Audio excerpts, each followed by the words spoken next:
हाय। तो कैसे हैं आप सब। Welcome back to my channel. मैं सोनी, आपकी जेल स्टोरी टेलर एंड राइटर। बिना किसी देरी के आएंगे सीधा स्टोरी पे। मेडनेस ऑफ लव का पार्ट 71। पिछले पार्ट से आगे देखते हैं। ओके। हिना और उसकी मम्मा दोनों बहुत टाइम तक रोते हुए एक दूसरे को गले लगाए रहते हैं और यहाँ हिना के पापा अपने कदम इनकी तरफ बढ़ाते हैं। तभी सिया देखती है और जल्दी से हिना के पापा के आगे आके खड़ी हो जाती है और आंखों में आंखें डाल के कहती है, सोचना भी मत, अगर दोनों में से किसी को भी हाथ भी लगाया तो शायद तुम जानते नहीं हो मुझे अभी मैं क्या चीज हूँ। हिना को पहले की तरह मत समझना, जो कुछ भी करोगे उस तक पहुँचने से पहले पायल और सिया से गुजरना होगा तुम्हें। और आज वो कहते हैं, पता नहीं उन्हें क्या होता है, आज हिना के पापा अपनी नज़रें झुकाकर कहते हैं और अपने हाथों को जोड़ते हैं। सिया तो कंफ्यूज कि क्या हुआ, उससे लग रहा था वो उनको हार्म करेंगे लेकिन वो ऐसा नहीं करते हैं। सिया थोड़ा खुद के लहजे को शांत करती है। यहाँ आज पहली बार आंखों से आंसू गिरते हैं और वो कहते हैं, मेरी गलतियाँ माफ़ी के काबिल तो नहीं है। मैं खुद को बाप कहने में भी शर्म महसूस कर रहा हूँ। मैं खुद को कभी माफ़ नहीं करूँगा, कभी नहीं। और उसके ये शब्द सुन के सिया भी थोड़ा खामोश हो जाती है और हिना और उसकी माँ भी रोते हुए देखते हैं हिना के पापा को और वो वहीं पे हाथ जोड़े अपने नी के बल बैठ जाते हैं हिना के कदमों के पास। यहाँ हिना बहुत मासूम थी, उसे बिल्कुल भी नहीं पसंद था कि कोई उससे यूँ माफ़ी मांगे, उससे यूँ माफ़ी मांगे। और वो तो फिर भी उसके पापा थे। वो जल्दी से अपने कदम थोड़ा पीछे हटा देती है और कहती है, पापा आप प्लीज़ ऐसा मत कीजिए। आज पहली बार शायद हिना ने अपने पापा को ऐसे देखा था, बाकी वो तो अपने पापा से कभी बात तक नहीं करती थी, उसे इतना हक ही नहीं दिया था कभी उन्होंने। यहाँ हिना बहुत हिम्मत करके कहती है, पापा प्लीज़ ऐसा मत कीजिए। तो वो अपनी नज़र उठा के देखते हैं हिना को और कहते हैं, प्लीज मुझे माफ़ करना बेटा, मैं इन सब का जिम्मेदार हूँ। तुम सोच भी नहीं सकती हो, जिस दिन से तुम्हारे गुम होने की खबर मैंने सुनी तब से अभी तक मैं खुद को कितना कोस रहा हूँ, कैसे जी रहा हूँ इस गिल्ट के साथ। मैं ही जानता हूँ मुझे मौत से खराब सज़ा मिली है। मैं माफ़ी कैसे मांगूँ, मुझे कुछ समझ नहीं आ रहा है। या हिना जल्दी से अपने पापा को खड़े उठाती है और कहती है, प्लीज़ पापा ऐसे मत करें, मुझे पाप का भागीदार न बनाए। आप पापा हैं, आप ऐसे मेरे सामने हाथ जोड़े रहेंगे तो मैं खुद को माफ़ नहीं कर पाऊंगी। और उसके पापा के आंखों में एक गिल्ट था जो कि उन्हें हिना से नजरें मिलाने के काबिल भी नहीं रखता है। और ये लोग बहुत टाइम तक ऐसे ही बातें करते हैं और फिर ये लोग आ जाते हैं हॉल में। एंड अब दिखाते हैं हॉल का सीन जहाँ हिना और सब बैठे थे और अंशी अपनी नानी की गोदी में थी। हिना की माँ तो बस अंशी को सीने से लगाए रोए जा रही थी। हिना अपनी सारी बातें बताती है अपने घर वालों को। उसे खुद यकीन नहीं आ रहा था कि उसके पापा, जिनसे उसने कभी शायद ही बात तक की हो, वो आज उसको इस कदर चाह रहे हैं। हिना अपनी सारी बातें अपनी माँ को, अपने पापा को बताती है। उन बातों में सबसे ज़्यादा जिक्र पायल का था। पायल जी ऐसी, पायल जी वैसी, वो सिर्फ पायल पायल कर रही थी। यहाँ सिया भी हैरानी से हिना को देखे जा रही थी। उसके मन में भी यही था कि अब इस चीज़ का अंत कैसे होगा, क्योंकि जब पायल की बातें कर रही थी हिना तो उसके चेहरे पे एक अलग नूर, अलग खुशी थी। वो ऐसे बोल रही थी जैसे पायल उसकी सांसों में समाई है। पायल के अलावा कोई और है ही नहीं। एक पल के लिए वो अपना संसार, अपने दुख, अपना सब कुछ भूल गई थी। बस उसके चेहरे पे वो मुस्कान जो पायल ने दी थी बस वही रह जाती है। यह हिना की माँ भी ये चीज़ नोटिस करती है लेकिन वो बोलती कुछ नहीं उस टाइम, बस सुन रही थी। हिना कहती है, माँ वो मेरे लिए सब कुछ है, मैं आज आपके सामने जिंदा हूँ तो सिर्फ उनकी वजह से। माँ मुझे पूरी जिंदगी में कभी एक खुशी तक नहीं मिली, लेकिन जब से वो हमारी ज़िंदगी में आई है, उन्होंने मेरा हाथ पकड़ा है, तब से सिर्फ खुशियाँ ही खुशियाँ मिली है। और माँ उनके शुभ कदम ही हैं जो मेरी ज़िंदगी में पड़ते ही मेरी ज़िंदगी बदल गई और आज मुझे आप मिल गए। पापा मिल गए, पापा का प्यार मिल गया, जो शायद मुझे कभी एक पल के लिए भी नहीं मिला था। हिना की माँ कहती है, बेटा तुम्हारी बातों से पता लग रहा है वो बहुत खास है और उनका एहसान हम मर के भी नहीं चुका पाएंगे, जिन्होंने मेरी बच्ची को नई जिंदगी दी। लेकिन बेटा वो क्यों नहीं आए आज? और तभी हिना के चेहरे पे जो स्माइल थी वो धीमी पड़ने लग जाती है, क्योंकि हिना असलियत में आ जाती है। उसके लब खामोश हो जाते हैं। हिना की माँ कहती है, बेटा बोलो ना क्या हुआ? हिना सेंस में आ जाती है और कहती है, माँ उनकी उनकी शादी है। और ये लफ्ज़ कहते हुए उसके आंखों से एक आंसू गिर जाता है, लेकिन वो बड़ी चालाकी से उसे छुपा के मुस्कुराती है और कहती है, माँ मैं बहुत खुश हूँ, उनकी शादी है, उनको वो मिलने जा रही है जिनको उन्होंने इतना चाहा है, जैसे कोई किसी को नहीं चाह सकता है इस दुनिया में। माँ उनका नाम अवनी है, उनको बहुत प्यार करती है वो, बहुत बहुत नहीं, उसकी कोई हद ही नहीं है, इतना करती है। दोनों की सांसें एक दूसरे के नाम से चलती है और वह मन में ही कहती है कि मेरी सांसें उनके नाम से। और ऐसी ही बातों में वो कह देती है, माँ मेरी भी शादी होने वाली है। उसकी माँ सुनती ही चौंक जाती है और कहती, क्या क्या बोल रही हो तुम?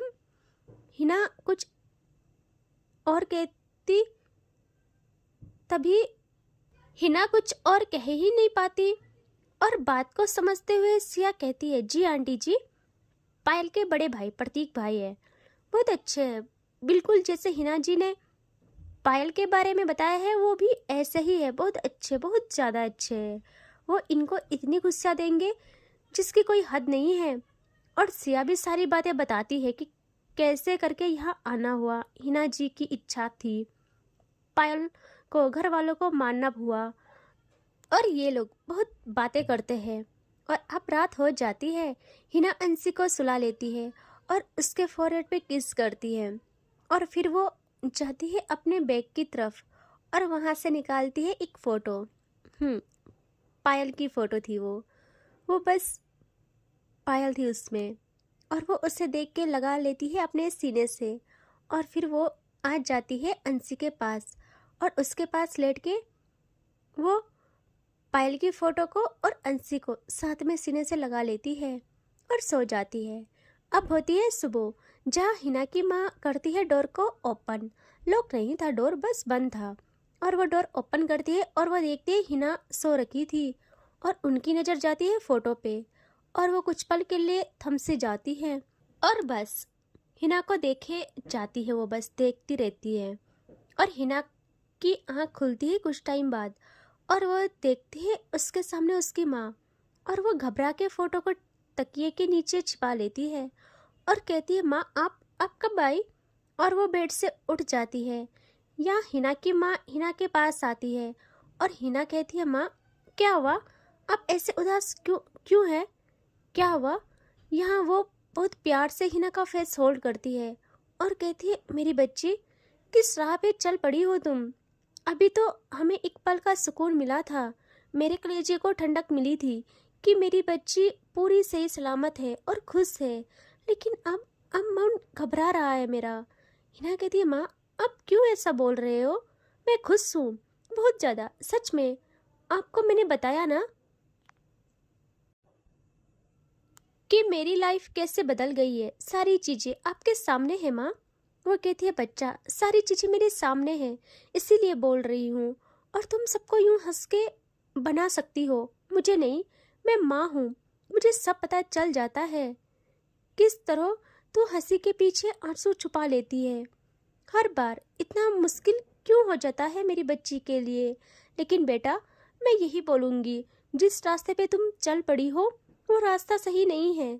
तुम्हारी खुशियाँ, तुम्हारी सब कुछ दांव पे लगा है, और उस बच्ची को देख, उसका क्या कसूर इसमें? हिना बस फ्रीज खड़ी होके वहाँ बुद्ध बनी रहती है। हिना की माँ कहती है, माना वो बहुत अच्छी है, उनकी वजह से ही जो भी है आज तू है, लेकिन उनका एहसान चुकाने के लिए खुद को कुर्बान करना सही कहाँ तक है? उनकी दुनिया अलग है, कोई और है, और तुम्हारे आगे पूरा खुशियों से भरा भविष्य बाहें फैलाए इंतजार कर रहा है। समझ इस बात को। हिना ना अब कहती है, माँ मैं उनका ऐसा नहीं चुका रही हूँ, ना ही मैं कभी चुका सकती हूँ। माँ, किसी ने आज तक मुझे निस्वार्थ भाव से प्यार नहीं किया, ये बात आप भी जानती हो। ये बात आप भी जानती हो माँ। जब मैं यहाँ से जा रही थी, मुझे इतना टॉर्चर किया गया। मैं आई थी ना आपके पास, ये बात आप नहीं भूल सकती हो, ना ही मैं भूल सकती हूँ। मैं आई थी आपके पास, खुद आपने तक मेरी माँ होके मुझे बोला कि आप मजबूर हो। मैं मानती थी आपकी मजबूरी, और मैं अपनी बच्ची को अपनी बाहों में भर के यहाँ से दूर ले भी गई थी। उस वक्त मेरे पास कुछ नहीं था, ना कुछ था ना कुछ भी नहीं। बस मैं मौत का इंतजार कर रही थी। उस वक्त वो इंसान आई जिसने आज तक मुझे सिर्फ दिया है, सिर्फ दिया। वो चाहती तो मेरा अच्छा फ़ायदा उठा सकती थी, लेकिन नहीं, उसने नहीं किया। उन्होंने मुझे बिना स्वार्थ के सब दिया, और इतना यकीन है मुझे, वो हमेशा मुझे इतना ही अच्छा मानेंगे। और मैं अपने दिल से हारी हूँ माँ, अपने दिल से। मैं चाहकर भी इसे नहीं बदल पा रही हूँ। मैं खुश हूँ। मैं भगवान से यही दुआ करती हूँ उनको सारी खुशियाँ मिले। और मैं ये भी जानती हूँ उनकी खुशी सिर्फ अवनी जी में है, और मैं उनकी खुशी में ही खुश हूँ। मैं मीरा की तरह बिना पाए अपने श्याम को चाहती हूँ, और मैं चाहती रहूँगी। माँ, मेरी लाइफ में बस मैं नहीं, मेरी बच्ची है, और मैं इतनी स्वार्थी नहीं हूँ जो अपनी बच्ची के लिए बुरा चाहूँगी या उसकी लाइफ में कभी उसे तकलीफ दूँगी। मेरी बच्ची भी ये बात जानती है, और मेरी बच्ची को सबसे ज़्यादा प्यार पायल जी करती है। और वो घर, माँ स्वर्ग है, स्वर्ग। वहाँ सब ऐसे लोग हैं जिनको मैं भगवान जी से भी ऊपर का दर्जा देती हूँ। मेरी बच्ची को इतना प्यार करते हैं वो लोग। उस घर की रौनक है मेरी अंशी, और मुझे अपनी अंशी के भविष्य की भी है। और जो मेरी सांसें अभी तक चल रही है तो मेरी बच्ची के लिए है। लेकिन माँ, मैं हार गई हूँ अपने दिल दिमाग से, और कब तक मैं इन सब को सह पाऊँ मुझे खुद नहीं पता। लेकिन इतना पता है, अपनी आखिरी सांस तक मैं सहूंगी, अपने दिल को संभालूंगी। उसके बाद मुझे मालूम नहीं। उसकी माँ उसकी बातें सुन के बहुत परेशान हो जाती है कि बोल क्या रही है। वो बहुत रोती है और कहती है, हिना मेरी बच्ची, मैं कैसे तुझे समझाऊं। और वो कुछ कहती, तभी अंशी उठ जाती है और कहती है, मम्मा।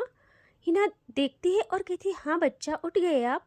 अंशी कहती है, मम्मा हम घर कब जाएंगे। हिना देखती है अपनी माँ को। तभी अंशी अगेन कहती है, मम्मा मुझे मेरे बड़ी के पास जाना है, प्लीज़ चलो ना आप घर, अब घर चलते हैं। हिना जाती है अंशी के पास और कहती है, हाँ बच्चा, हम जा रहे हैं आपके बड़ी के पास, आज ही जाएंगे, ओके। और वो अंशी के पास ही रह जाती है। और बहुत टाइम के बाद ये लोग घर जाने के लिए तैयार होते हैं। यहाँ हिना कहती है अपनी माँ को कि माँ चलिए ना, मेरी ज़िंदगी का इतना बड़ा दिन है, आप लोग नहीं होंगे तो सब अधूरा लगेगा। हिना के पापा कहते हैं, बेटा पहले मैंने आपके लिए जीवन चुना था, जो जीवन कम नरक ज़्यादा था, और अब भगवान जी ने आपके लिए ज़िंदगी चुनी है, तो उसमें बस यही दुआ करेंगे हम कि बस खुशियाँ मिले आपको। और हाँ, हम नहीं आ सकते हैं बच्चा, क्योंकि अगर उन लोगों को पता चलेगा तो वो कुछ ऐसा वैसा ना कर दे। यहाँ सिया कहती है, अंकल आपको लगता है सिंघानियाज के आगे किसी की औकात है कुछ करने की। अब हिना जी तक पहुँचने के लिए हम लोगों से गुजरना पड़ेगा। हिना के पापा कहते हैं, हाँ बेटा आप सही कह रहे हो, लेकिन मैं नहीं चाहता कि कोई भी मेरी बच्ची की खुशियों में आके कोई मनुष्यत फैलाए। आप लोग जाइए, हम शादी के दिन तक आ जाएंगे। और वो लोग हिना को प्यार करते हैं। हिना अपनी माँ को देखती है और उसकी माँ हिना को सीने से लगा लेती है और कहती है, ख्याल रखना अपना बच्चा, और सब ठीक होगा। वक्त सबके दिल को संभाल लेता है, सब कुछ ठीक कर देता है, किसी की यादों के जख्मों को भी। और वो अब अंशी को पकड़ के उसको प्यार करती है बहुत ज़्यादा। और फिर ये लोग वहाँ से निकल जाते हैं घर के लिए। अब हम आते हैं घर, जहाँ की हल्दी की तैयारी जोरों शोरों से चल रही थी। और पायल को दिखाते हैं जहाँ उसने अपने सीने से अपनी अवनी की तस्वीर लगा रखी थी। और वह सुबह उठती है और वह सबसे पहले पकड़ती है अपने फ़ोन को और कॉल करती है अवनी को। वहाँ से फ़ोन आंसर ही नहीं होता और पायल कहती है, अरे ये क्या बात है, ऐसे कैसे मेरा फ़ोन नहीं उठा रही है। और वो फ़ोन चेक करती है और कहती है, ये क्या है, एक भी मैसेज नहीं। और वो अगेन कॉल पे कॉल करती है अवनी को, बट कोई रिस्पॉन्स नहीं। अब पायल को आता है गुस्सा, वो जल्दी से उठ जाती है और सामान लेके बाहर आती है और अगेन वो कॉल करती है अवनी को, बट अवनी कॉल नहीं उठाती। अब पायल का माथा खराब और वो जल्दी से रूम से बाहर आने के लिए होती है, तभी डोर नॉक होता है। पायल जल्दी से डोर ओपन करती है और वहाँ थी पायल की माँ। पायल कहती है, गुड मॉर्निंग मम्मा। वो कहती है, गुड मॉर्निंग बच्चा, उठ गए आप, कैसे हो, और जल्दीबाजी में कहाँ जा रही हो, हल्दी है आज आपकी, और देखो कैसे कपड़े पहने, तैयार हो जाओ, टाइम देखा है आपने कितना बज गया है। पायल कहती है, माँ अभी तो उठी मैं। और वो अपना फ़ोन लेती है और वहाँ पे 11 बज गए थे। और पायल कहती है, माँ 11 बज गए, इतनी जल्दी। तो वो कहती है, जल्दी नहीं, देर हो गई है और हमको हल्दी के लिए यहाँ से जाना है। तो वो कहती है, जल्दी नहीं है, देर हो गई है और हमको हल्दी के लिए यहाँ से जाना है, और वहाँ अवनी की फैमिली, अवनी भी पहुँचने वाले होंगे, आपकी वजह से ही लेट हो जाना है हमें। पायल कहती है, माँ मतलब आज मैं अवनी से मिल सकती हूँ। पायल की माँ कहती है, मिल सकती हो, लेकिन सबके सामने, अकेले में नहीं, समझे, और हल्दी की रस्म है, और हल्दी की रस्म कंप्लीट करेंगे, फिर थोड़ी बहुत बात कर लेना। पायल कहती है, माँ ये क्या जुल्म कर रही हो आप इस मासूम पे। और वो ना हंसती है और कहती है, हाँ हाँ मासूम, और आप, है ना, अच्छा मजाक है। अब जल्दी से कपड़े चेंज करो और नीचे आओ, सारी तैयारी हो गई है, हमको वहाँ जाना है, लेट ना हो जाए कहीं, वरना दूल्हे की साइड वालों की पहली हार होगी ये। पायल कहती है, क्या ऐसा भी होता है माँ। वो कहती है, हाँ बिल्कुल, आज हमें नहीं हारना। पायल कहती है, माँ नहीं हारेंगे, अब देखना आप, मैं यूं गई और यूं तैयार होके आती हूँ। और वो जल्दी से अंदर आ जाती है और तैयार होने लगती है। और जैसे वो तैयार होती है और मिरर के सामने आती है और खुद को देखती है अप टू डाउन, और कहती है, वाह क्या लग रही हो यार तुम। और खुद की तारीफ करते हुए कहती है, उफ क्या लग रही हो यार तुम, लेकिन कमी है एक। और वो अपने गूगल्स लेती है और उससे पहन के कहती है, अब जच रही हो। और तभी उसके फ़ोन पे आती है एक नोटिफिकेशन। पायल ना जल्दी से अपना फ़ोन लेती है और ओपन करती है, देखती है अवनी का मैसेज, और वो उस मैसेज पे जाती है। वहाँ वन टाइम की फ़ोटो थी। पायल की आंखें ना बड़ी बड़ी हो जाती है और दिल की धड़कन तेज। वो पहले तो खुद को संभालती है, फिर पायल कहती है, ओह माय गॉड, इससे तो बहुत सावधानी से ओपन करना पड़ेगा, वरना पता चल रहा गलती से भी बैक हो गया तो गड़बड़ हो जाएगी।